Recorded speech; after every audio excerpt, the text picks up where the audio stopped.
The Seattle Seahawks are coming to New York for a game against the Jets. The Seahawks are in the middle of the playoff race. This is a big game for them. For the Jets, well, not so much. It's Locked On Jets, Locked On Seahawks crossover Thursday here on the Locked On Podcast Network.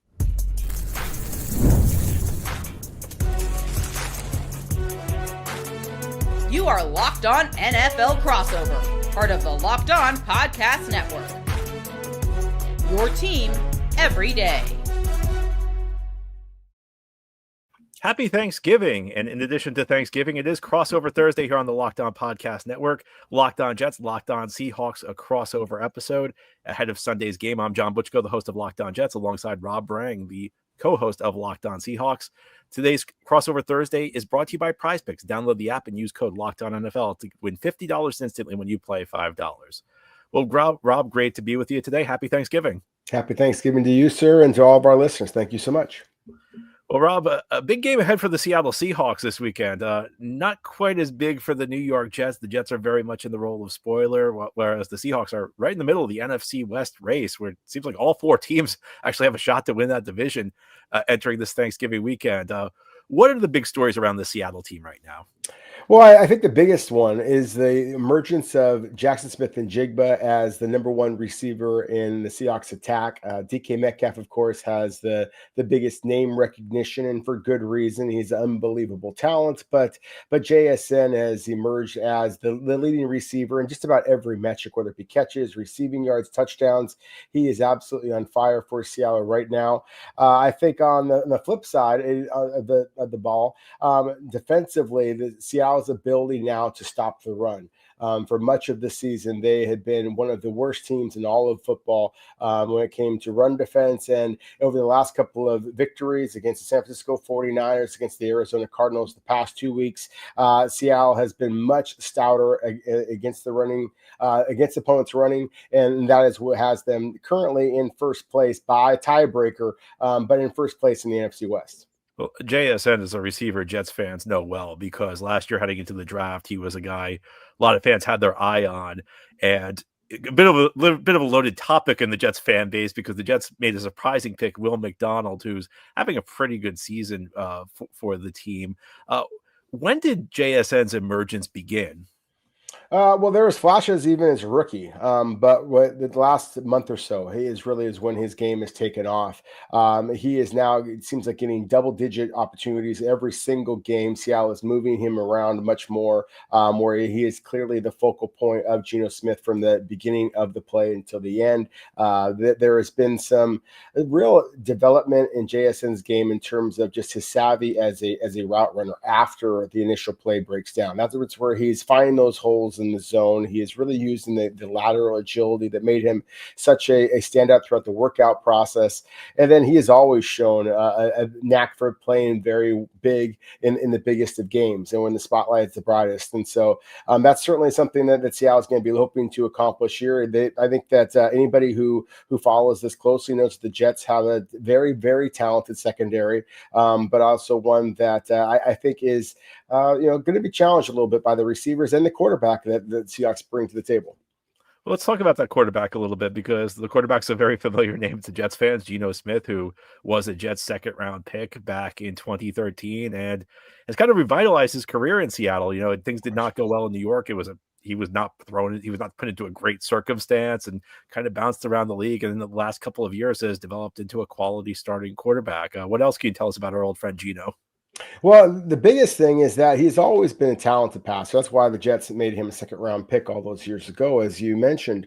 But the leadership, I think, has changed. I think that he has seen some stuff, frankly, from the sidelines of being the backup in so many different stops along his NFL journey. Finally got the opportunity, of course, a couple of years ago with the big trade of Russell Wilson to the Denver Broncos, and really has taken it and run with it.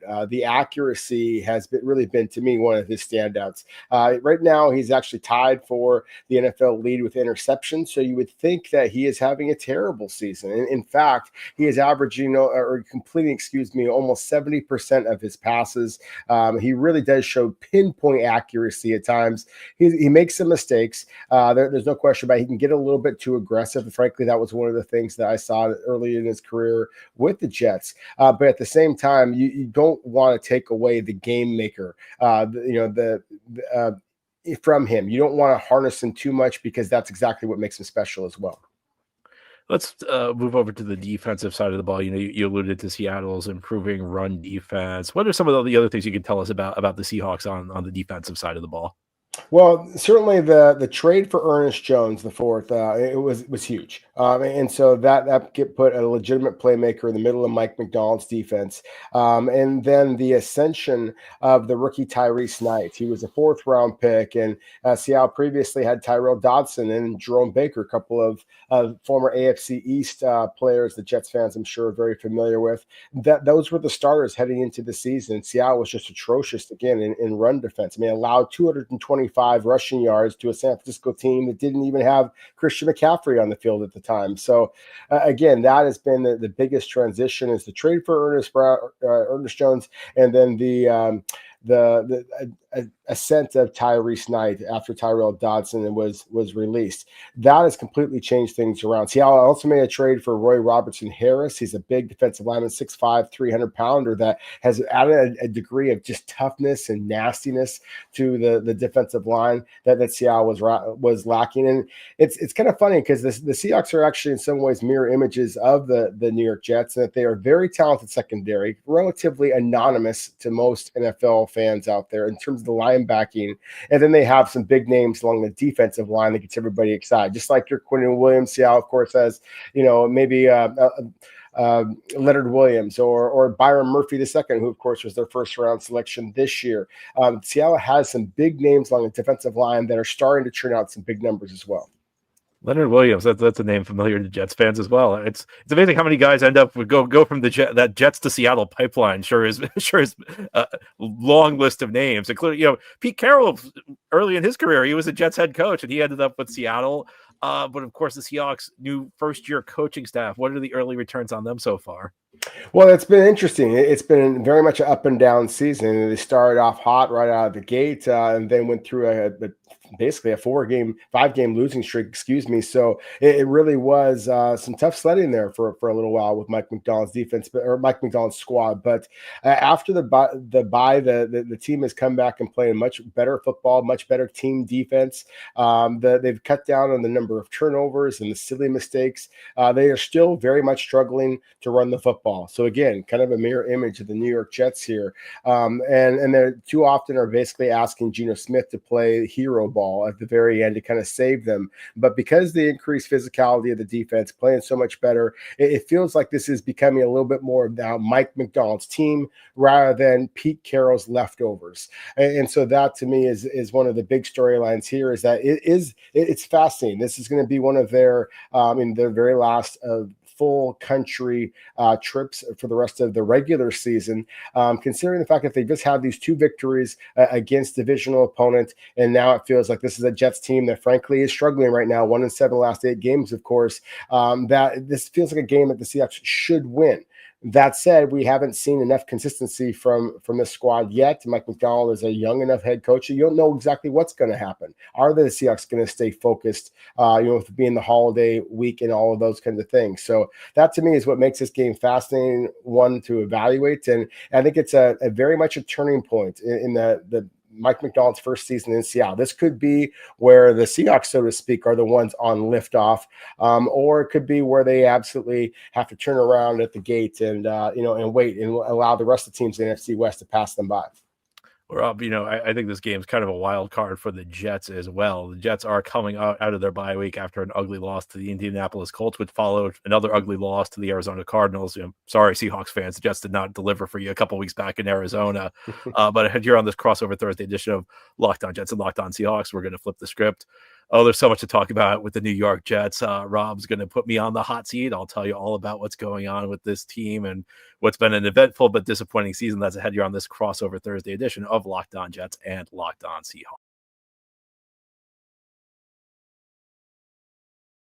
Our episode of Locked On Jets and Locked On Seahawks today is brought to you by FanDuel. Get ready to tackle the NFL action with FanDuel, America's #1 sportsbook, because right now new customers can bet $5 and get $150 in bonus bets if you win. The FanDuel Sportsbook app gives you everything you need to place live bets on the NFL all in one place. So when you get a hunch in the middle of a game, you can check out the latest stats, view live play-by-play, and so much more on the same page where you place your bets. Just visit FanDuel.com to join today. You'll get started with $150 in bonus bets if you win your first $5 bet. Our current line on FanDuel for this game, Seahawks are favored by 1.5 points at MetLife Stadium. Rob, that sounds awfully low to me based on the way the Jets are playing. We're going to get to the Jets in a minute. Look, I don't give advice on these, but if I did, I'd say that Seattle by 1.5 seems low. Line seems low. Well, FanDuel again is the place to get in on the action. You'll get started with $150 in bonus bets if you win that first $5 bet. Just go to FanDuel.com. That's FanDuel.com. Never waste a hunch and make every moment more with FanDuel, an official sportsbook partner of the National Football League.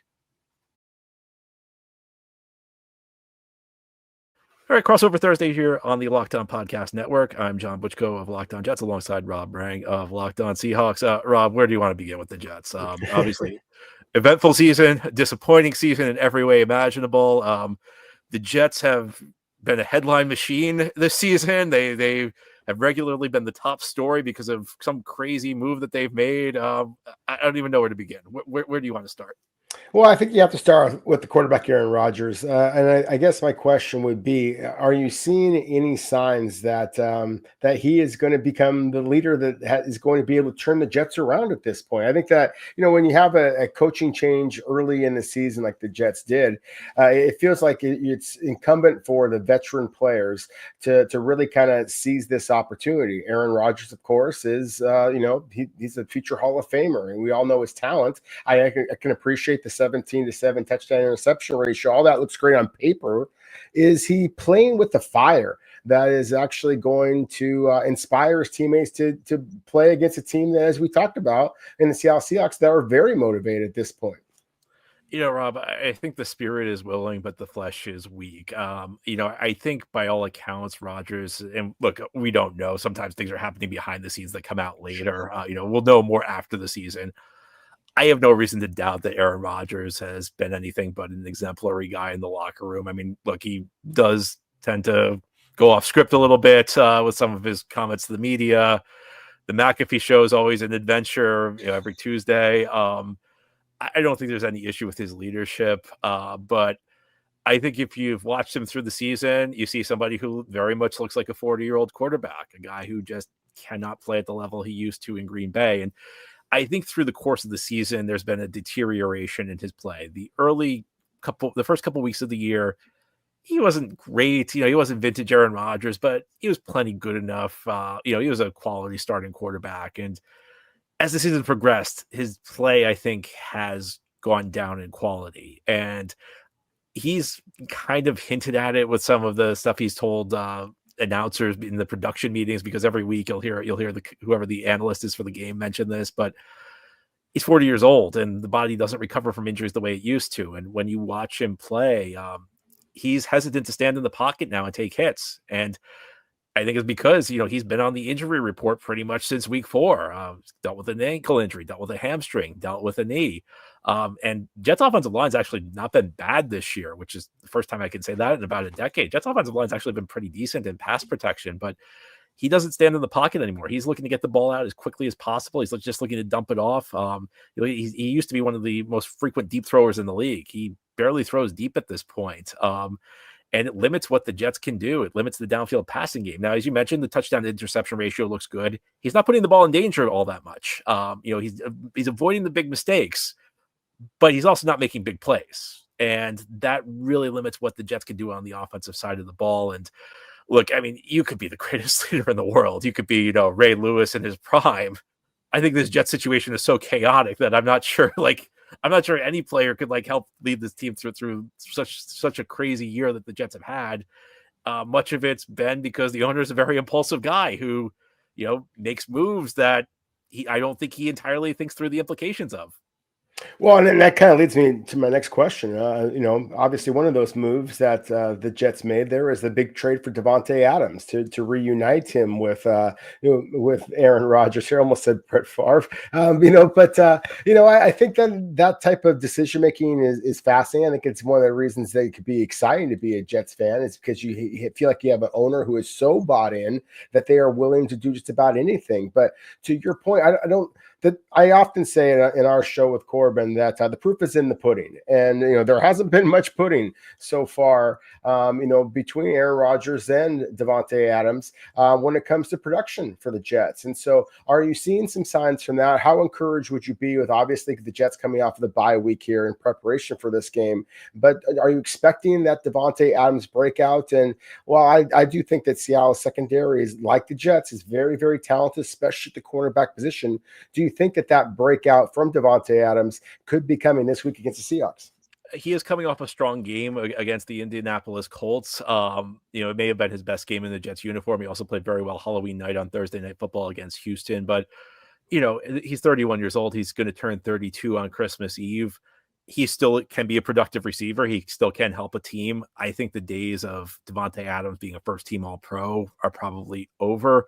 I think there have been a number of games where he's been a non-factor. The timing of the trade was really odd because the Jets were 2-4 at that point. And I look, this is not a second guess. This is what I said at the time the trade was made, that it's very difficult to envision how that deal turned the Jets from a 2-4 team into a Super Bowl team. I think that I've been a little disappointed because there have been a lot of moments where they haven't been on the same page, which is surprising because one of the biggest arguments for the trade was that Rodgers was having trouble developing chemistry with receivers like Mike Williams. And you thought this is the guy he had so much chemistry with in Green Bay. And you see it like at least 2 times every game, I think, where Adams isn't looking for the ball. Rodgers gives him a hand signal. He thinks he's turning a run play into a pass play, and Adams is blocking down the field, or Adams isn't running a route the way. It's actually been kind of surprising how frequently they have not been on the same page. It's like I said, I think Adams can help the Jets. I think he had a good game 2 weeks ago against the Colts, heading into their bye, but I think his best days are behind him. He's at the stage of his career where he's at the not what he used to be, but still productive stage of his career. But unfortunately, the Jets kind of need him to be what he used to be. And even going beyond that, the stuff I mentioned with Rodgers, where Rodgers' unwillingness or inability or whatever it is to stand in the pocket and throw the ball down the field is an issue. And one thing I'll add to this is the few moments where Rodgers does stand in the pocket is when the other team rushes 3 guys. That's actually like one of the, if you look at the instances where Rodgers is hung tough in the pocket, there was a touchdown against Minnesota. There have been a couple big plays in the season, and that's when he knows he won't get hit. So I advise the Seahawks don't rush 3 against Rodgers. But other than that, I think that kind of limits what Adams is capable of doing.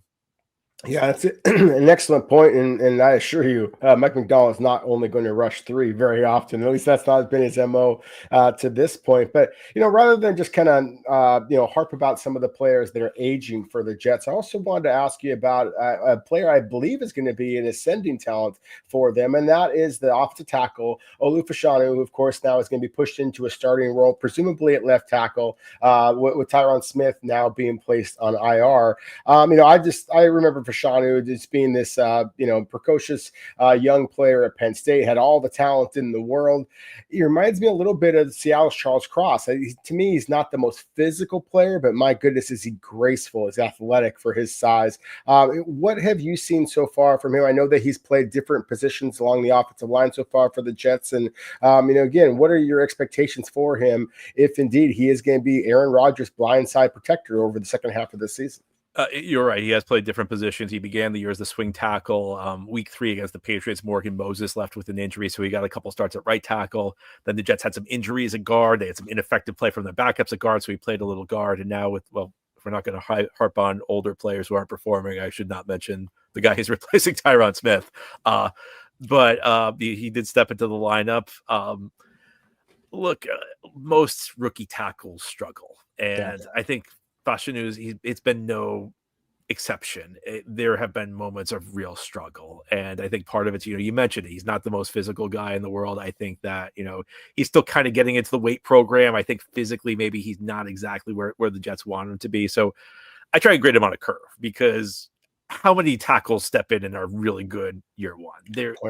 Even guys who end up being really good players, there are growing pains. And there have been growing pains for Olu-Fashanu, but there were moments against the Colts where, you saw him hold up and you say, you know what, if he can channel that, there were stretches again in that game where he played good football. And, like I said, I'm grading on a curve, but I'm looking for encouraging moments. I'm not looking for him to play clean games, because I think that's a lot to ask right now, especially given the circumstances the Jets are in, especially given Rodgers being a quarterback who has reduced mobility and, maybe can't, move as well as he used to and evade the pass rush.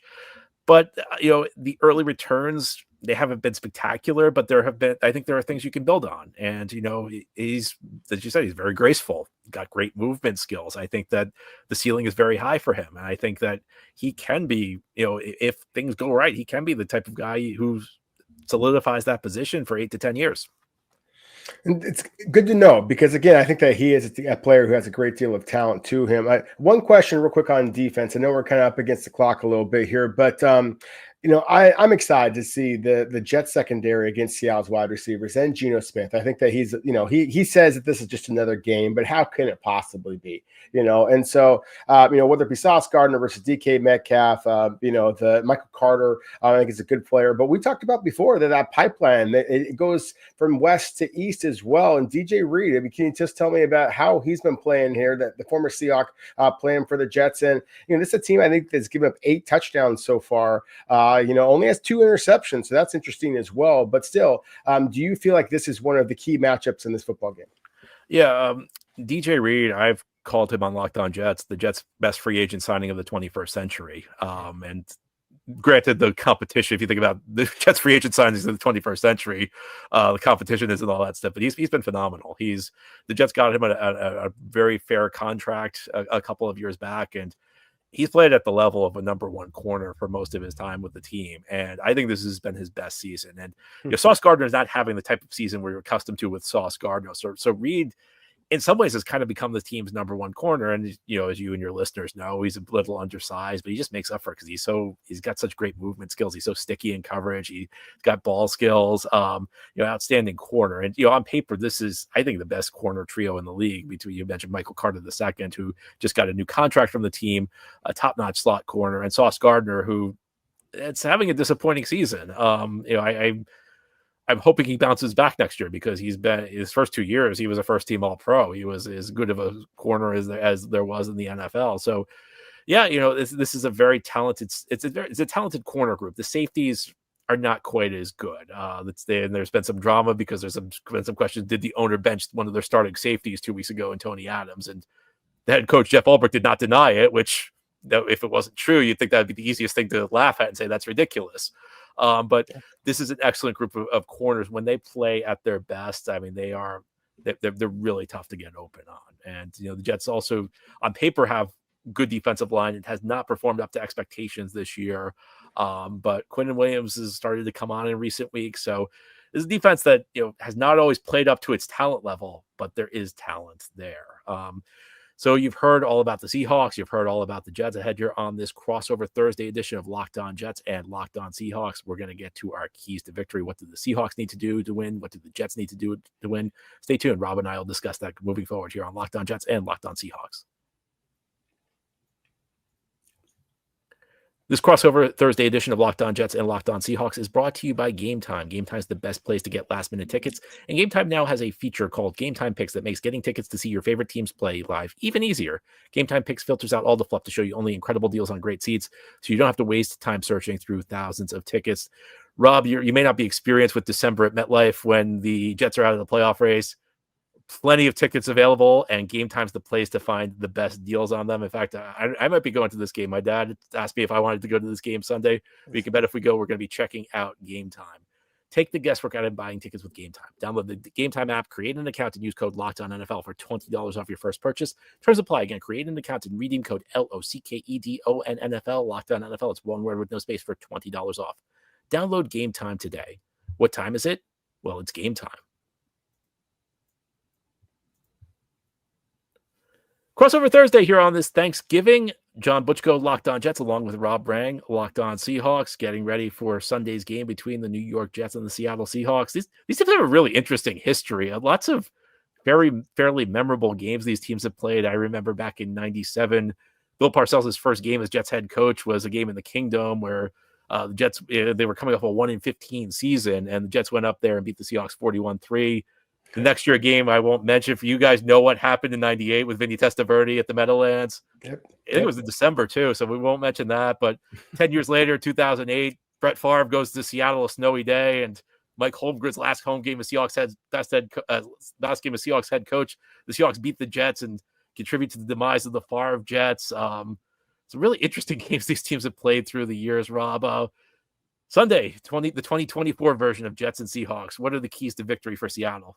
Well, first off, it's just I love that you mentioned those games. One of the very first games I remember attending as a fan, as a kid, was the game that you mentioned before. Bill Parcells, his first season, coming out for the 1-15 season. There was an awful lot of expectations in Seattle in that opener, and I remember bringing my best buddy Geno up there to the game with me, and watching the Seahawks get absolutely throttled, as you said, I think 41-3, and just that was about as big of a disappointment as I've ever seen in an opener. And so that was a fascinating game. And then I was fortunate at that point, a accredited member of the media, and was down on the field for Brett Favre's final game, and the snow coming down, and literally there were snowballs being thrown at Brett Favre, at the late Seattle owner Paul Allen, and batting snowballs away so that the athletes and the owner at that point were getting pelted with snowballs. I mean, there's just some memorable experiences. So I love that you just mentioned that.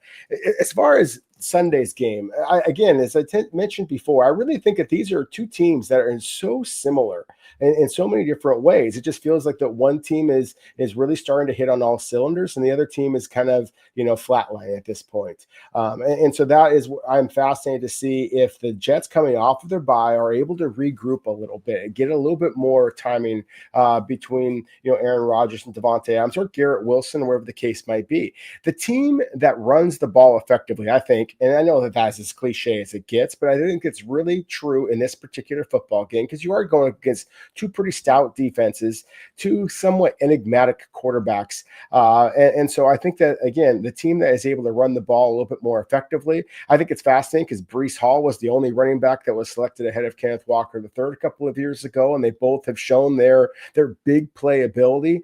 Neither have had the numerical statistical success so far this season that I think people who drafted him in the first round of their fantasy football draft, for example, might have been expecting, or maybe second round. But the point is that I really do think that's going to be one of the biggest keys to this football game. Obviously, whoever controls the clock, whoever limits turnovers, but I think that the team that runs for the most yards in this game winds up winning the football game.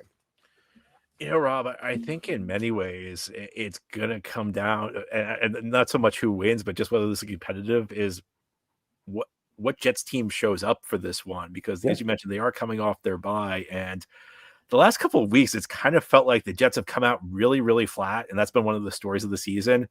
If they were like in the game late in the second quarter, they really started to focus and key in, and they, even though they lost to the Colts, they turned it into a game. Thursday Night Football, Halloween night against the Houston Texans, they played a really bad first half, but they were still in it. Quinn and Williams made some big plays to hold Houston down in that one, and they fought back and won. And then game a couple weeks ago against Arizona, the Jets just came out flat, and the Cardinals steamrolled them. The Cardinals scored touchdown after touchdown after touchdown, and you just kind of saw the Jets lose their fight. And I'm always like hesitant to question like efforts when we're talking about professional athletes, but there were moments in that game against Arizona where you saw, it's not, I don't know if guys weren't trying, but you saw like a Jets defender trying to make a tackle, and the second and third guys are just kind of standing around instead of rallying to the football and going after them. It's just like little things like that you see. And this Jets team is now out of the playoff race. If you've been watching Jets games over the last month, you've always heard the announcer say, well, we spoke with Aaron Rodgers, and he thinks the schedule is softening up, and this is going to be the game that turns it around. And I think the illusion that the Jets were going to be able to turn it around finally ended 2 weeks ago against the Indianapolis Colts. At 3-8, I think there's really no coming back from this. So the question is, how much passion will we see the Jets play with? Will we see the team that fought to victory against Houston? Will we see the team that, didn't show a lot of fight against Arizona? I think that's the question. That's the question of whether it's going to be a close game. I don't think the Jets are going to blow the Seahawks out. I think that there are 3 possible outcomes in this game. I think that the Seahawks could blow the Jets out if the Jets don't take, if the Jets come out flat, or it could be a close game that goes either way.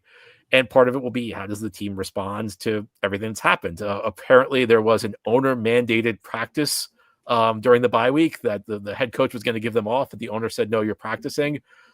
I don't know that that's going to have a good impact. I may have no impact. I don't know that it's going to have a good impact on morale, but it's kind of where we're at in this Jets season.